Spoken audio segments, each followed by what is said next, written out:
सर्वेभ्यः नमो नमः। हम आचार्य भर्तृहरि प्रणीत नीति शतकम पढ़ रहे हैं। अब से पूर्व हमने इसमें दुर्जनों के संबंध में पढ़ा कि जो दुर्जन व्यक्ति है उसका स्वभाव कैसा होता है, और आचार्य ने हमें निर्देशित किया कि दुर्जन व्यक्ति चाहे विद्या से अलंकृत भी क्यों न हो, तब भी उस दुर्जन का परित्याग कर देना चाहिए। दुर्जनः परिहर्तव्यो विद्ययालंकृतोऽपि सन् मणिना भूषितः सर्पः किमसौ न भयंकरः। इस प्रकार की बातें बताई। अब सज्जनों से संबंधित जो चर्चा है वह प्रारंभ हो रही है। तो प्रथम श्लोक है इसमें। इस श्लोक में सज्जनों के जो सद्गुण हैं उन सद्गुणों को नमन किया गया है। वाञ्छा सज्जन संगमे परगुणे प्रीतिर्गुरौ नम्रता विद्यायां व्यसनं स्वयोषितरतिर्लोकापवादाद् भयं भक्तिः शूलिनी शक्तिरात्मदमने संसर्गमुक्तिः खले येष्वेते निवसन्ति निर्मलगुणास्तेभ्यो नरेभ्यो नमः। अन्वय देखिए। सज्जन संगमे वांछा, परगुणै प्रीति, गुरौ नम्रता, विद्यायां व्यसनं स्वयोषितिरतिः लोकापवादाद् भयं शूलिनी भक्तिः आत्मदमने शक्तिः खले संसर्गमुक्तिः एते निर्मलगुणाः येषु निवसन्ति तेभ्यः नरेभ्यः नमः। एते निर्मल गुणाः, ये जो निर्मल गुण हैं, ये जो अच्छे गुण हैं, ये जो स्वच्छ गुण हैं, येषु निवसन्ति, जिन मनुष्यों में इनका निवास रहता है, तेभ्यः नरेभ्यः नमः, उन मनुष्यों को नमस्कार है, उन मनुष्यों के लिए नमस्कार है। तो यह कौन से गुण हैं? सज्जन संगमे वांछा, सज्जन संगमे, सज्जनों के संगम में अर्थात सत्पुरुषों की संगति में वांछा अर्थात इच्छा रखना। यह किनका गुण है? सद्गुणों सत्पुरुषों का गुण है। तो सज्जन संगमे वांछा, सत्पुरुषों की संगति की इच्छा। परगुणे प्रीति ही, और परगुणे दूसरे के गुणों में प्रीति ही अर्थात प्रेम। गुरौ नम्रता, और गुरुजनों के प्रति नम्रता अर्थात विनय का भाव हो। विद्यायाम व्यसनम, और ज्ञान प्राप्ति में व्यसन अर्थात आसक्ति। स्वयोषिति रति, और स्वयोषिति अपनी स्त्री में रति अनुराग। लोकापवादात भयम, और लोकापवाद अर्थात लोक निंदा से भय। शूलिनी भक्ति ही, शूलिनी अर्थात शिव जी में भक्ति ही भक्ति। आत्मदमने शक्ति ही, और आत्मदमन में आत्मसंयम में शक्ति अर्थात सामर्थ्य क्षमता। खले संसर्ग मुक्ति ही, और खल अर्थात दुर्जनों के प्रति संसर्ग मुक्ति ही उनकी संगति का त्याग। एते निर्मल गुणाः येषु निवसन्ति तेभ्यः नरेभ्यः नमः। एते निर्मल गुणाः, ये स्वच्छ गुण जिनमें निवास करते हैं, तेभ्यः नरेभ्यः नमः, उन मनुष्यों को नमस्कार है। तो सज्जन समागम की इच्छा, दूसरों के गुणों में प्रेम, गुरुजनों के प्रति नम्रता, विद्या में अभिरुचि, अपनी स्त्री में अनुराग, और लोकापवाद से भय, भगवान शिव में भक्ति, मन को वश में करने की क्षमता, और दुर्जनों के साथ का परित्याग, ये निर्मल गुण जिसमें रहते हैं उन सज्जनों को नमस्कार है, ऐसा यहाँ पर कहा गया है। अगला श्लोक है। विपदि धैर्यमथाभ्युदये क्षमा सदसि वाक्पटुता युधि विक्रमः यशसि चाभिरुचिर्व्यसनं श्रुतौ प्रकृतिसिद्धमिदं हि महात्मनाम्। अन्वय है। विपदि धैर्यम अथ अभ्युदये क्षमा सदसि वाक्पटुता युधि विक्रमः यशसि अभिरुचि श्रुतौ च व्यसनम् इदम ही महात्मनाम प्रकृति सिद्धम अस्ति। तो यहाँ पर इस श्लोक में भी भर्तृहरि ने सज्जनों के जो प्रकृति सिद्ध गुण हैं उन गुणों का वर्णन किया गया है। विपदि धैर्यम, विपदि विपत्ति काल में, आपत्ति काल में, धैर्यम धैर्य, अथ अभ्युदय क्षमा, और अभ्युदय होने पर, समृद्धि होने पर क्षमा अर्थात सहनशीलता, सदसी वाक्पटुता, और सदसी अर्थात सभा में वाक्पटुता, बोलने में चतुरता, युधि विक्रमः, युधि अर्थात युद्ध में, विक्रमः अर्थात पराक्रम, यशसि अभिरुचि, और यश प्राप्त करने में, कीर्ति में, अभिरुचि विशेष प्रेम, श्रुतौ च, और वेद में, व्यसनम वेदों में आसक्ति, इदम ही महात्मनाम प्रकृति सिद्धम, इदम ही ये सब निश्चित ही, महात्मनाम महापुरुषों के, प्रकृति सिद्धम स्वभाव से ही सिद्ध होते हैं। जो महापुरुष लोग हैं होते हैं, जो महान लोग होते हैं, जो सत्पुरुष लोग होते हैं, उनको ये जो गुण हैं, इन गुणों को कहीं से लाना नहीं पड़ता है, या फिर स्वयं कोई निर्माण नहीं करना पड़ता है इन गुणों का। ये तो उनके प्रकृति सिद्ध गुण हैं, प्रकृति से ही उनको प्राप्त होते हैं। इन गुणों को प्राप्त करने के लिए उन्हें अन्य कोई भी प्रकार का व्यापार नहीं करना पड़ता है, कार्य नहीं करना पड़ता है। क्या है इनके गुण? विपदि धैर्यम, विपत्ति के समय धैर्य रखना, समृद्धि होने पर सहनशीलता होना, सभा में बोलने में जो है चतुरता होना, युद्ध में पराक्रम होना, यश प्राप्ति में विशेष रुचि होना, और वेद शास्त्र के अभ्यास में पराक्रम होना या आसक्ति होना। ये जो गुण हैं ये महापुरुषों के स्वभाव से ही सिद्ध गुण होते हैं, उनके स्वभाव में ही ऐसे गुण होते हैं। अग्रिम श्लोक है,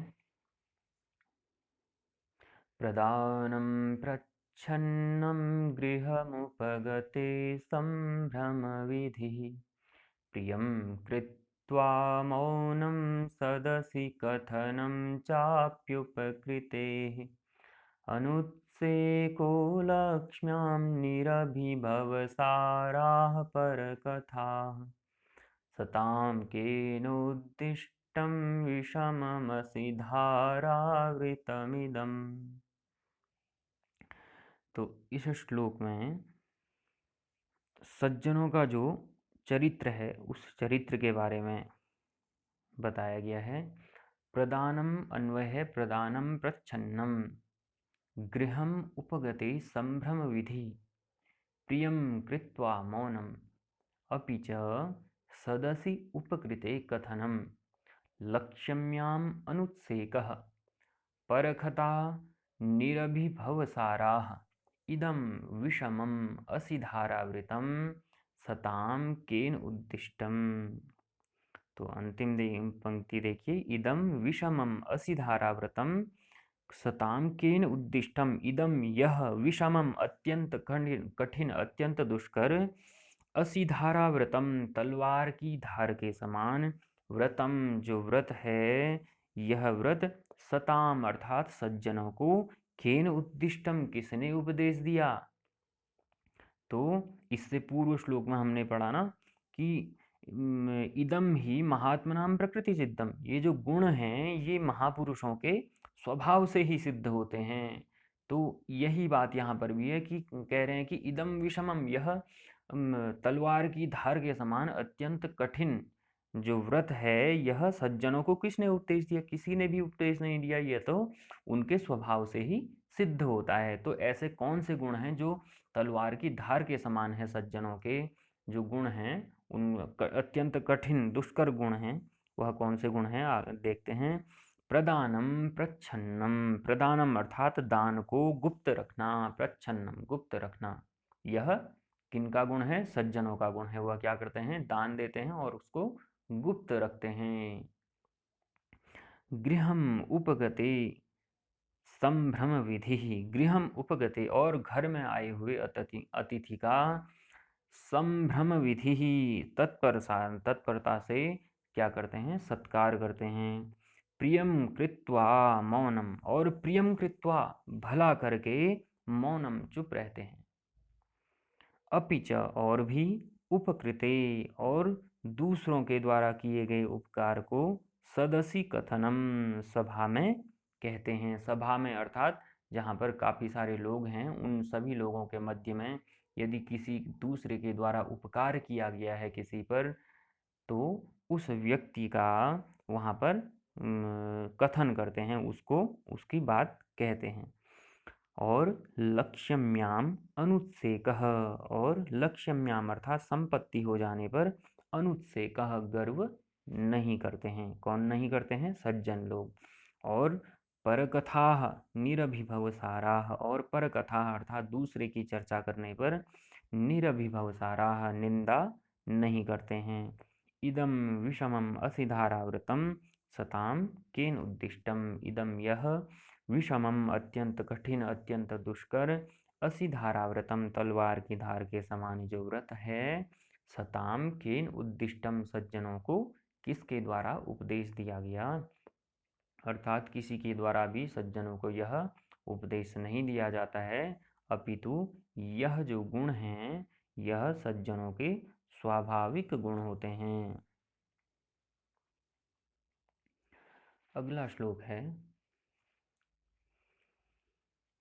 करे श्लाघ्यस्त्यागः शिरसि गुरुपादप्रणयिता, मुखे सत्यावाणी विजयी भुजयोर्वीर्यमतुलम्, हृदि स्वच्छावृत्तिः श्रुतिमधिगतं च श्रवणयोः, विनाप्यैश्वर्येण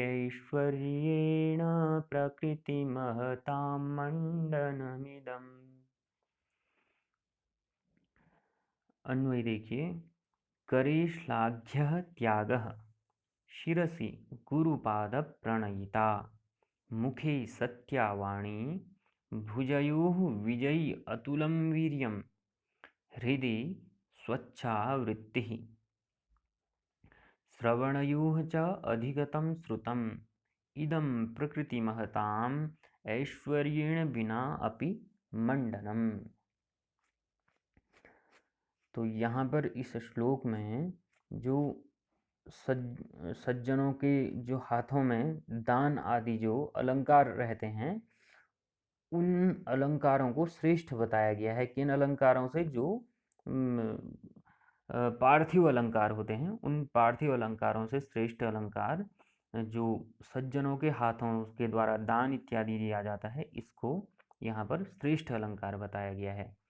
तो कहा, करे श्लाघ्यः त्यागः, करे हाथों में, श्लाघ्यः प्रशंसनीय, त्यागः दान, शिरसि गुरुपाद प्रणयिता, और शिरसि मस्तक में, गुरुपाद प्रणयिता गुरु चरणों में प्रणाम करने की प्रवृत्ति, मुखे सत्यावाणी, मुखे और मुख में, सत्यावाणी सत्य वचन, भुजयोः विजयी, और भुजाओं में विजयी अर्थात जीतने वाला, अतुलम वीर्यम अतुलनीय पराक्रम, हृदि स्वच्छावृत्ति, और हृदि हृदय में स्वच्छावृत्ति निष्कपट व्यवहार, श्रवणयोः च अधिकृतं श्रुतम, और श्रवणयोः च और कानों में, अधिगतम श्रुतम क्या? शास्त्र ज्ञान, इदम प्रकृति महताम ऐश्वर्येण विना अपि मंडनम,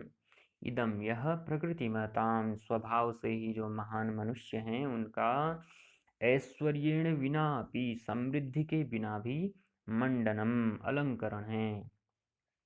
यह जो गुण बताए गए, यह गुण कैसे हैं? जो अलंकार हैं उन मनुष्यों के, जिन मनुष्यों के पास समृद्धि नहीं है, समृद्धि न होते हुए भी वह कैसे हैं?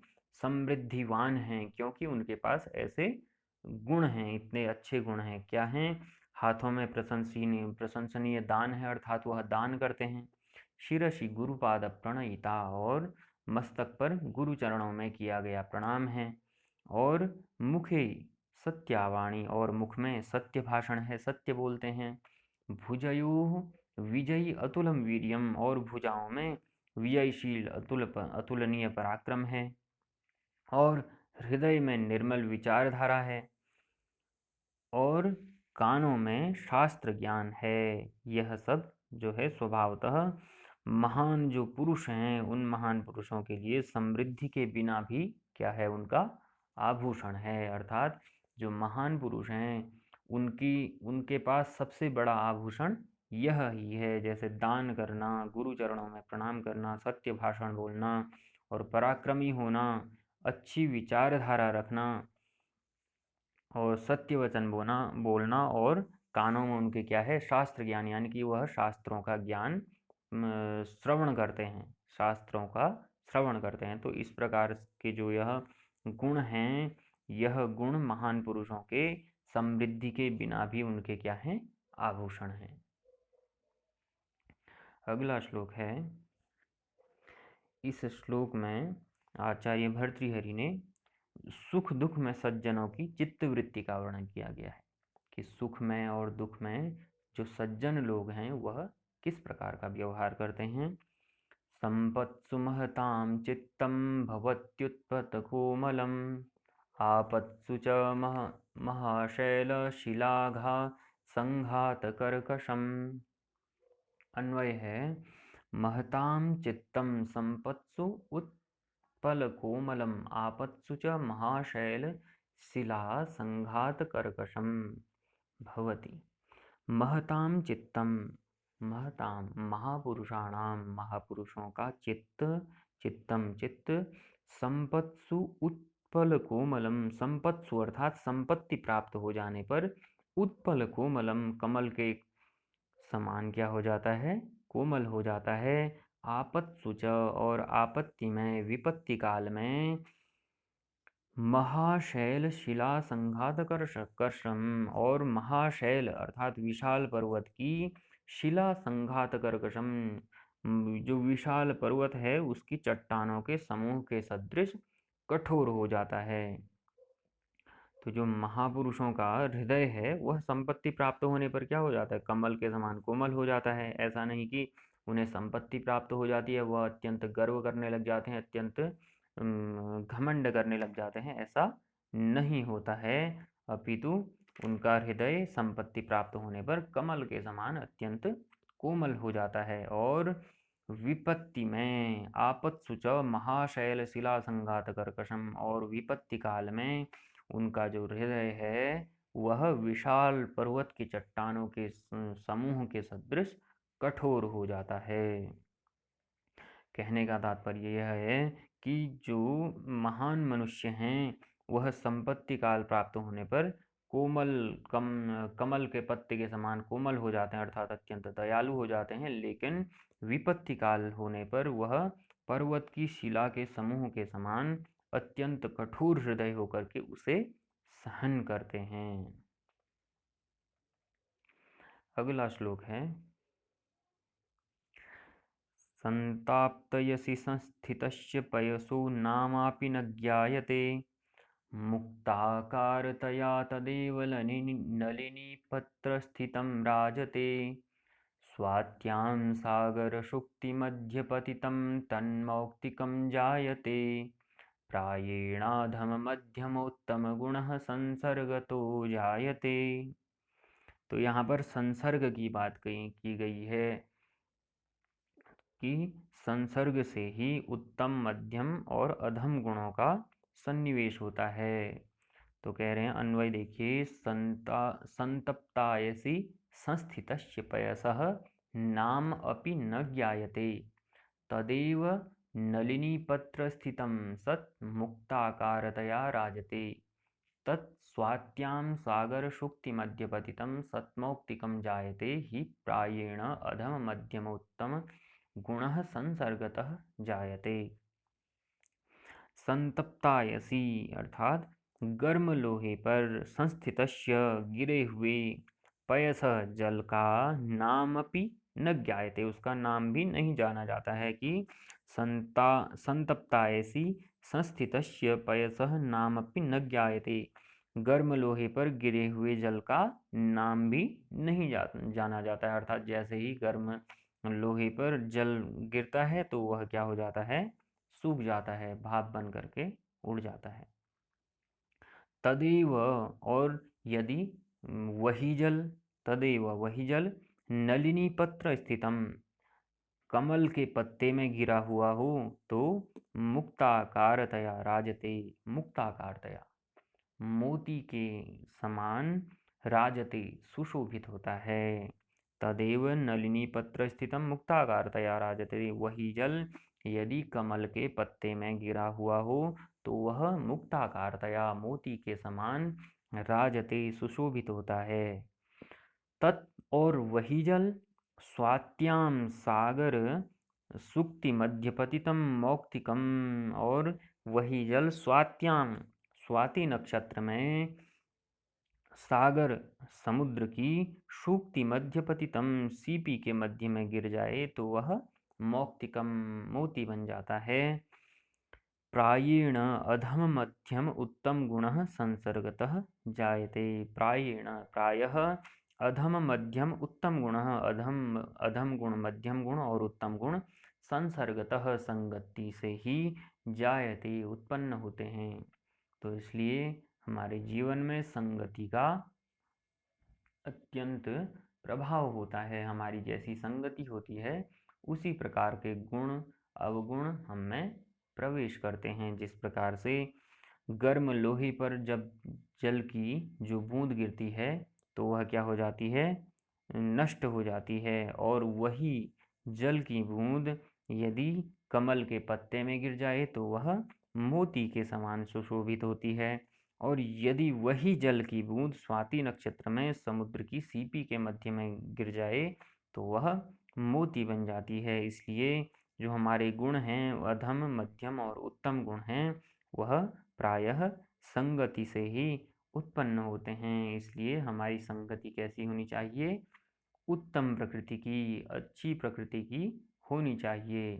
तो यहाँ पर वही बात है कि जो दुर्जन व्यक्ति हैं उन दुर्जनों का हमें क्या करना चाहिए, उनके संसर्ग का त्याग कर देना चाहिए। चाहे वह मणिना भूषितः सर्पः किमसौ न भयंकरः, चाहे, क्योंकि जो मणि से विभूषित भी यदि सर्प हो जाए तो वह भयंकर तो होता ही है, उसका कार्य ही, उसके पास विष तो हमेशा ही रहेगा। तो इसी प्रकार से जो दुर्जन व्यक्ति हैं, तो दुर्जन चाहे विद्या से अलंकृत ही क्यों न हो, उन दुर्जनों का हमें क्या कर देना चाहिए, त्याग कर देना चाहिए। अग्रिम श्लोक है, प्रीणति यः सुचरितैः पितरं सपुत्रो यद्भर्तुरेव हितमिच्छति तत्कलत्रं तन्मित्रम् आपदि सुखे च समक्रियं यद् एतत्त्रयं जगति पुण्यकृतो लभन्ते। इस श्लोक में कहा गया है कि जो सत्पुत्र है, सत स्त्री और सन्मित्र, अच्छा पुत्र, अच्छी स्त्री और अच्छा मित्र, इनकी प्राप्ति पुण्यों से होती है। यदि हमारे अच्छे पुण्य हैं तो इन अच्छे पुण्यों का फल यही प्राप्त होता है कि हमें क्या है, अच्छा पुत्र प्राप्त होता है जो आज्ञाकारी हो। इसी प्रकार से अच्छी स्त्री प्राप्त होती है और अच्छा मित्र प्राप्त होता है। कब प्राप्त होता है यह सब, जब हमारे द्वारा क्या किए गए हों, पुण्य किए गए हों, अच्छे कार्य किए गए हों। अन्वय देखिए, यह सुचरितैः पितरं प्रीणति स एव पुत्रः यत् भर्तुः हितम् इच्छति तत् एव कलत्रं यद् आपदि सुखे च समक्रियं तत् एव मित्रम् एतत्त्रयं जगति पुण्यकृतः लभन्ते। कह रहे हैं, यह सुचरितैः पितरं प्रीणति, यह जो पुत्र सुचरितैः अपने श्रेष्ठ आचरण से, अपने अच्छे चरित्र से, पितरं प्रीणति अपने पिता को, प्रीणति प्रसन्न रखता है, खुश रखता है, स पुत्र वही क्या है, पुत्र है, स एव पुत्र वही पुत्र है। कौन है पुत्र, स एव पुत्र वही पुत्र है। कौन है पुत्र, यह सुचरितैः पितरं प्रीणति, जो अपने अच्छे चरित्र से, अपने अच्छे गुणों से, अपने अच्छे कर्मों से पितरं प्रीणति अपने पिता को प्रसन्न रखता है।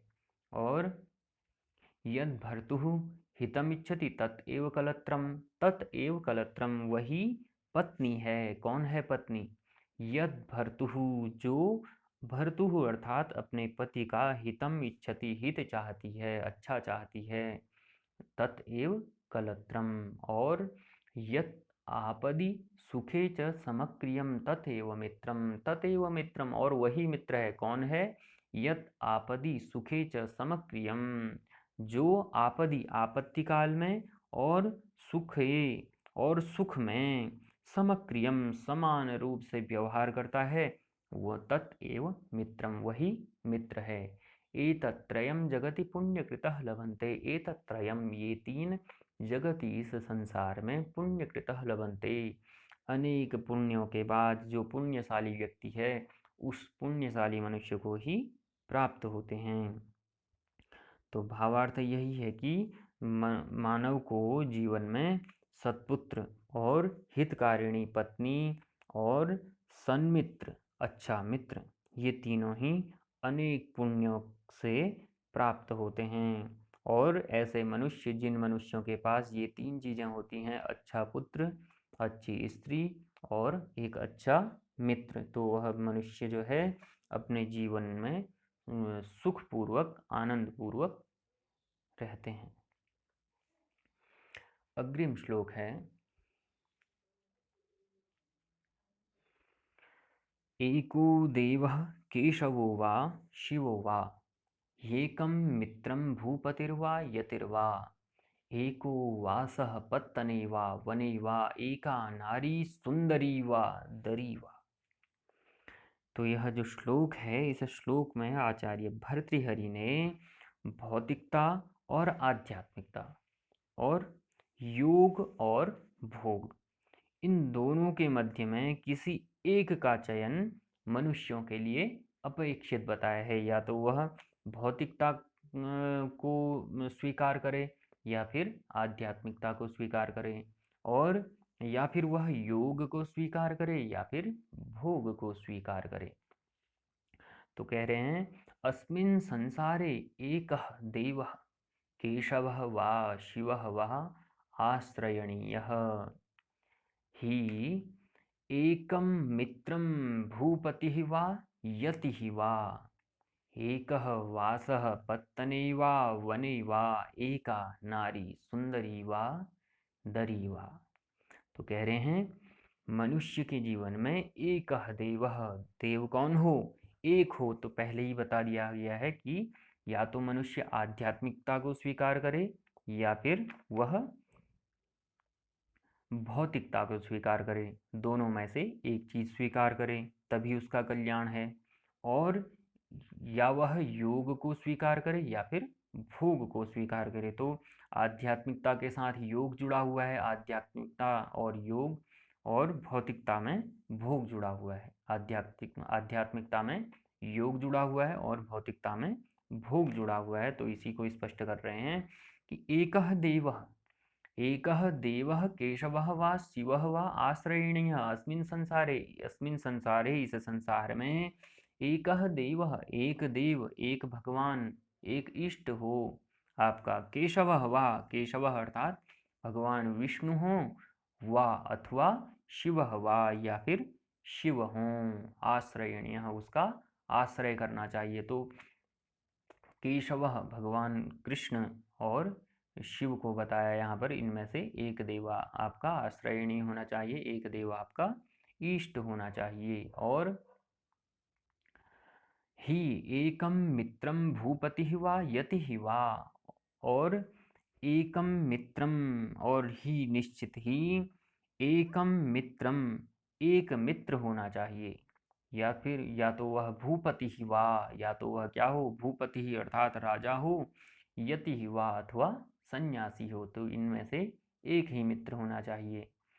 एकः वासः पत्तने वा वने वा, और एकः वासः एक ही निवास स्थान होना चाहिए। पत्तने वा या तो वह नगर में हो या फिर वने वा या फिर वन में हो, एक ही जगह में निवास होना चाहिए। एका नारी सुंदरी वा दरी वा, एका नारी और एक ही नारी होनी चाहिए। सुंदरी वा, या तो वह सुंदरी हो, दरी वा अथवा दरी वा अर्थात कंदरा में रहने वाली हो। तो यहाँ पर एक चीज व्यक्ति को लेने के लिए कहा गया है, एक का आश्रय लेने के लिए कहा गया है। जैसे तो इसमें दो चीज़ें हैं, जैसे भौतिकता और आध्यात्मिकता। भौतिकता से भोग जुड़ा हुआ है और आध्यात्मिकता से योग जुड़ा हुआ है। तो एकः देवः आश्रयणीयः, एक देव को आपका एक देवता होना चाहिए। तो मनुष्य का जो है एक वस्तु के अनेक विकल्प को देखकर स्वभावतः सभी को उसको नहीं अपनाना चाहिए, यह इसका भावार्थ है। लेकिन और यह भी है कि सभी को एक साथ अपनाना भी यहाँ पर सुविधाजनक नहीं है। उसे अपनी रुचि के अनुसार ही आश्रय ग्रहण करना चाहिए, इसी से उसका कल्याण है। तो मनुष्य को या तो आध्यात्मिकता में प्रवेश करना चाहिए या फिर वह क्या करे, भोग ही करे, भौतिक जीवन का आश्रय करे। यह नहीं कि वह दोनों ओर जा रहा है। तो दोनों ओर जाने से उसका क्या है, अंत में उसको किसी भी चीज़ की प्राप्ति नहीं होगी। ना ही अच्छे से उसे आध्यात्मिकता की प्राप्ति हो पाएगी और ना ही उसे अच्छे से भौतिकता की प्राप्ति हो पाएगी। इसलिए यदि मनुष्य अपना कल्याण चाहता है तो एकः देवः केशवः वा शिवः वा आश्रयणीय, एक ही देवता को वह देवता का आश्रय ले, चाहे केशव का ले ले या फिर शिव का आश्रय ले। और एकम मित्रम भूपति हुआ यति हुआ, एक ही मित्र उसका होना चाहिए, या तो वह राजा हो या फिर वह सन्यासी हो। एकः वासः पत्तने वा वने वा, और एक ही जगह उसका वास होना चाहिए, निवास होना चाहिए, या तो पत्तने अर्थात नगर में या फिर वने वा वन में हो। एका नारी सुंदरी वा दरी वा, और एक ही उसकी नारी होनी चाहिए, चाहे वह सुंदरी हो अथवा कंदरा में निवास करने वाली हो। अग्रिम श्लोक है। इस श्लोक में आचार्य भर्तृहरि ने सज्जन पुरुष के असाधारण जो नम्रता आदि गुण हैं, उन नम्रता आदि गुणों को समस्त लोक में वंदनीय कहा है। तो कह रहे हैं, नम्रत्वेनोन्नमन्तः परगुणकथनैः स्वान् गुणान् ख्यापयन्तः स्वार्थान् सम्पादयन्तो विततपृथुतरा रम्भयत्नाः परार्थे शान्त्यैवाक्षेपरूक्षाक्षरमुखरमुखान् दुर्जनान् दूषयन्तः सन्तः शास्त्र्यचर्या जगति बहुमताः कश्चनाभ्यर्चनीयाः। अन्वय है, नम्रत्वेन उन्नमन्तः परगुणकथनैः स्वान् गुणान् ख्यापयन्तः परार्थे वितत पृथुतरा रम्भयत्नाः स्वार्थान् सम्पादयन्तः शान्त्या एव आक्षेपरूक्षाक्षरमुखान् दुर्जनान् दूषयन्तः शास्त्र्यचर्याः बहुमताः सन्तः जगति कश्चन अभ्यर्चनीयाः सन्ति। कह रहे नम्रत्वेन उन्नमन्तः, नम्रत्वेन विनम्रता से उन्नति करते हुए, परगुणकथनैः स्वान् गुणान् ख्यापयन्तः, और परगुणकथनैः दूसरों के गुणों के वर्णन के द्वारा स्वान् गुणान् अपने गुणों को ख्यापयन्तः प्रकट करते हुए, परार्थे वितत पृथुतरारम्भयत्ना, और परार्थे दूसरों के लिए वितत पृथुतरारम्भयत्ना विस्तृत एवं बड़े बड़े कार्यों के प्रारंभ का उद्योग करते हुए, स्वार्थान अपने प्रयोजनों को, अपने स्वार्थों को, संपादयन्तः सिद्ध करते हुए, शांत्या एवं क्षमा से ही, आक्षेप रुक्षाक्षर मुख रसमुखान, आक्षेप रुक्षा निंदनीय वाक्यों के अक्षर मुखर मुखान, कठोर शब्दों से वाचाल मुखों को, दुर्जनों को दूषयन्तः संतप्त करते हुए, शास्त्रीयचर्याः और विस्मयकारक चरित्र वाले बहुमताः सम्माननीय संतः सज्जन जगती संसार में कश्य अर्थात किसके न अभ्यर्चनीयाः पूजनीय नहीं होते हैं।